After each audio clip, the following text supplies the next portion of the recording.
Diana? Shanaya, ಎಲ್ಲಿದ್ಯಾ? ಏನು ಮಾಡ್ತಿದ್ಯಾ? How foolish. ಇಷ್ಟು ಬೆಳಿಗ್ಗೆ ಫೋನ್ ಮಾಡಿ ಎಲ್ಲಿದೆ ಅಂತ ಕೇಳಿದ್ರೆ ಏನು ಹೇಳಿ ಡಯಾನಾ? ಮನೇಲಿದ್ದೀನಿ, ಮಲಗಿದ್ದೀನಿ. ನೆಮ್ಮದಿಯಾಗಿ ನಿದ್ದೆ ಮಾಡೋಕ್ಕೂ ಬಿಡಲ್ವಲ್ಲ ನೀನು. ನೀನು ನೆಮ್ಮದಿಯಾಗಿ ನಿದ್ದೆ ಮಾಡ್ತಿರು. ಇಲ್ಲಿ ನಿನ್ನ ಗ್ಯಾರಿ ಅವ್ನ ಹೆಂಡತಿ ನೋಡ್ಕೊಂಡು ಹೋಗೋಕೆ ಬಂದಿದ್ದಾನೆ.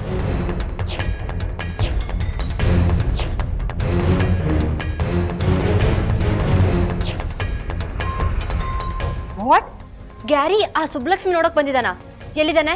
ಇನ್ನೆಲ್ಲಿರ್ತಾನೆ? ಆ ಸುಬ್ಲಕ್ಷ್ಮಿ ಎಲ್ಲಿದ್ದಾಳೋ ಅಲ್ಲಿಗೆ ಹುಡ್ಕೊಂಬಂದಿದ್ದಾನೆ.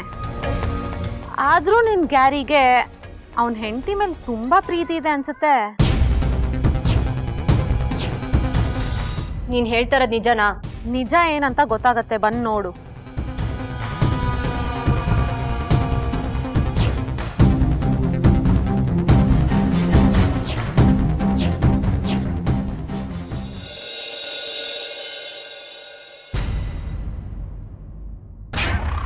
ಅಮ್ಮ, ಯಾರಮ್ಮ ಅವಳು?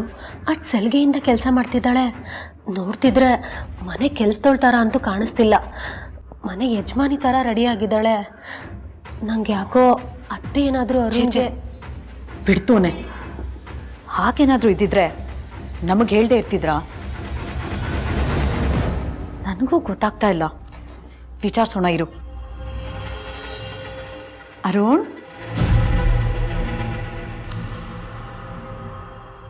ಏನಪ್ಪ ಅರುಣ್, ವೈಷ್ಣವಿ ಕಾರ್ಯ ಅಂತ ನಾವು ಅಷ್ಟು ದೂರದಿಂದ ಬಂದಿದ್ದೀವಿ. ನೀನು ನೋಡಿದ್ರೆ ಒಂದು ಮಾತಾಡದೆ ಹೋಗ್ತಿದ್ಯಾ? ನಾವು ಬಂದಿದ್ದು ನಿನಗೆ ಸಂತೋಷ ಆಗ್ಲಿಲ್ವಾ? ನಾನು ಯಾರನ್ನೂ ಬನ್ನಿ ಅಂತ ಕರೀಲಿಲ್ಲ.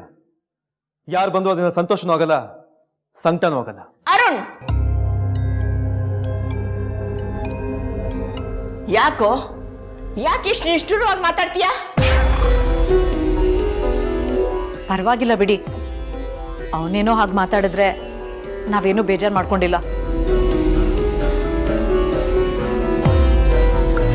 ಏ ಅರುಣ್, ನಿಂತ್ಕೋ. ನಿನ್ ಗೊತ್ತಲ್ಲ ಇಂದ್ರ, ಇಂಥ ದಿನಗಳಲ್ಲಿ ಅವನು ತುಂಬಾ ಬೇಜಾರಿನಲ್ಲಿರ್ತಾನೆ. ಒಂದೆರಡು ದಿನ ಅಷ್ಟೇ, ಆಮೇಲೆ ಸರಿ ಹೋಗ್ತಾನೆ. ಆಯಿತು. ಅಂದಾಗೆ ಈ ಹುಡುಗಿ ಯಾರು? ಮನೆ ಕೆಲಸದೋಳ? ಛೇ, ಯಾಕೆ ಹಂಗಂತೀಯ? ಇವಳು ಒಂಥರ ಮನೆ ಮಗಳಿದ್ದ ಹಾಗೆ.